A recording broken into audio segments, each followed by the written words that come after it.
Welcome back to Horns High Studios for another episode of 666 Seconds of Murder. That means each one of these episodes is less than 666 seconds or 11 minutes and 6 seconds. So let's get right to it.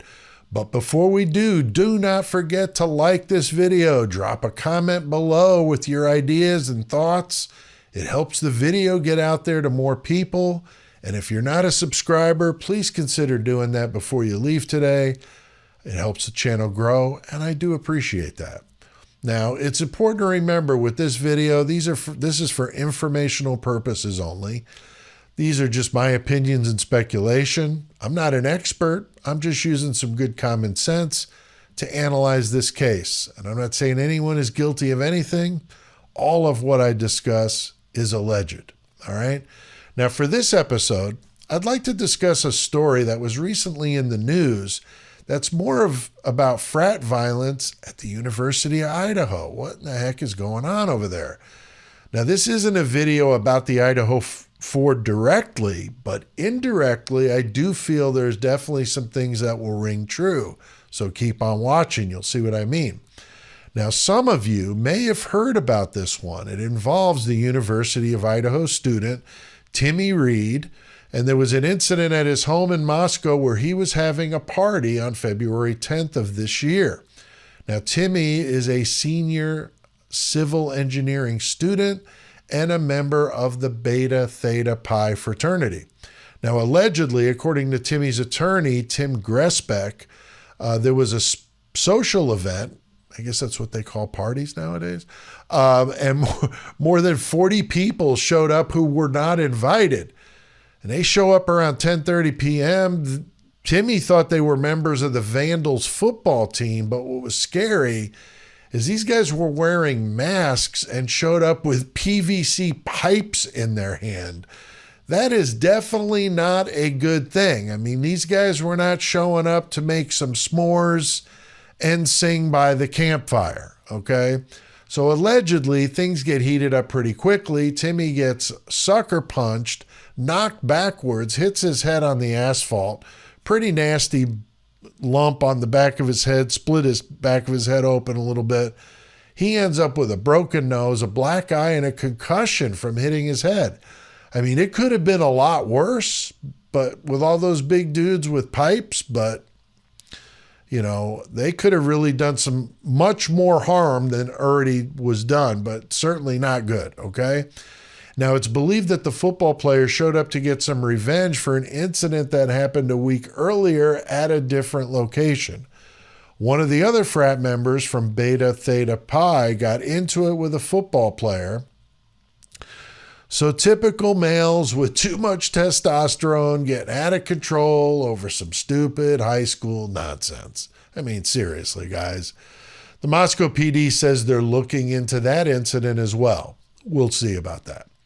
Now, the university statement on the issue is very long-winded, and I'm going to spare you all of that, a bunch of stuff about codes of conduct and all of that, but it ends with this phrase, quote, "We have faith in the Moscow Police Department to follow their processes of investigation," unquote. I've read that a few times and I laugh every time I read it. Now, what's crazy in this story is that Timmy Reed is a fifth-generation Vandal. His father, Nick Reed, donated thousands for Vandal football scholarships. He's even the vice president of the Booster Club that raises money for the team. Nick Reed pulled his funding, though, for this big summer fest, apparently some big fundraising event they do, and they ended up canceling it because of this. So what a total mess. Way to go, University of Idaho Vandals. Wow. Now, this isn't the first athletic department problem. There have been others involving some serious things, such as the volleyball coach by the name of Gonzalez, who was fired amidst some body shaming, reckless driving the team to games. I mean, what is going on over there? Even the name Vandal for the team name is kind of odd, isn't it? I mean, it's not like a cool bird, or it's a vandal, like just what you think it is, okay? Now, there are also lots of ties to the athletic department when you look at the various people that make up the Idaho 4 story, like Ethan Chapin, one of the victims. He was majoring in some athletic department major. You also had several athletes like Jack DeCore, the tennis star, Adam Lauda, basketball player, Saeed, the wrestler. I mean, there were many others. And there were rumors that some of them were allegedly taking steroids, okay? And I've mentioned that steroids could have possibly been part of this story. I mean, it's very possible the frats would have been getting it in quantities to support themselves as well as their friends, and maybe they were getting narcotics that they had been selling. We've heard rumors of that going on at 1122 King Road. Maybe that was the retail outlet or the warehouse or both. And all of that is pure speculation and, of course, alleged. Now, Timmy Reed's attorney asked the university to respond to his request by Friday, May 3rd for an investigation into the allegations of people who were there at the party. So I'm recording this on May 3rd. It doesn't come out until Sunday, but we may have a response by the time this video comes out, but I'll keep my eyes open for that. Now, Astoria, Moscow wouldn't be quite the same without some sort of drama involving the Moscow Police Department, right? So the University of Idaho comes up with this statement that since the crime happened off campus, they're going to put everything into the hands of the Moscow PD. I mean, are you kidding me? What about 1122 King Road? Did we forget all about that? That's just as off campus as Timmy Reed's party, okay? Now, we all know how Scott Green, the university president, was immersed in the Idaho 4 investigation from day one. He was all over it. He was attending 2 meetings a day with the police to stay up on this investigation. Then he ends up writing a book and incorporates the Idaho 4 crimes into it. How he wasn't bound by that gag order, being so closely immersed in this case, is beyond me. And he still is. They were using the University of Idaho podiums when they did the police press conferences. Scott Green spoke at the press conferences. How is he not bound by that same gag order? It's ridiculous. The Moscow PD claims they're close to wrapping up their investigation of the Timmy Reed assault. I'm not sure what sort of legal issues that a mob of 40 people with masks and pipes in their hand could get themselves into. I don't know, maybe mob action? I have no idea. But as of now, no charges have been filed, no arrests have been made.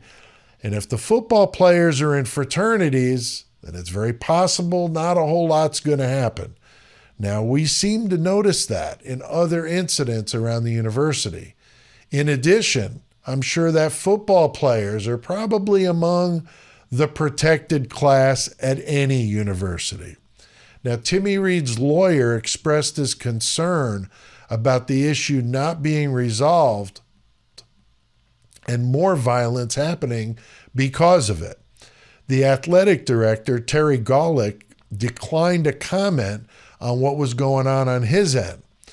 But this is far from the only act of violence going on campuses across the country. Why fraternities and sororities are allowed to continue is really beyond me. There are many colleges and universities that have banned them from campus because of the hazing deaths and other related incidents due to excessive alcohol, substance abuse, or both. It's rampant. The Thought Riot podcast had mentioned that 50% of fraternity members leave college addicted to alcohol, substances, or both. That is awful. That needs to stop. Now, I'm going to be doing a live today. That's Sunday, May 5th, from 4 p.m. to 6 p.m. Central, right here on this channel. And I'm going to be doing that with Russ Moore, the subscriber who brought the "could they still be alive" theory to me. And we're going to discuss it. We're going to get into other Idaho 4 stuff. So if you're interested, Come by 4 to 6 p.m. Check it out. I'll be answering your questions. Those are a lot of fun. We've had some good ones so far. I'm doing these every Sunday. So come back and check it out. Comment below with your thoughts. Love to hear what you guys have to say. I do want to say thank you to all my friends at the Horns High Club. You guys are amazing. I hope you love the perks that come with membership. I know the one that most people like the best is getting the videos as soon as I upload them. So I'm sure that's cool, and I appreciate that support. And all of you guys that watch these videos, thank you very much. And we'll see you next time for another episode of 666 Seconds of Murder.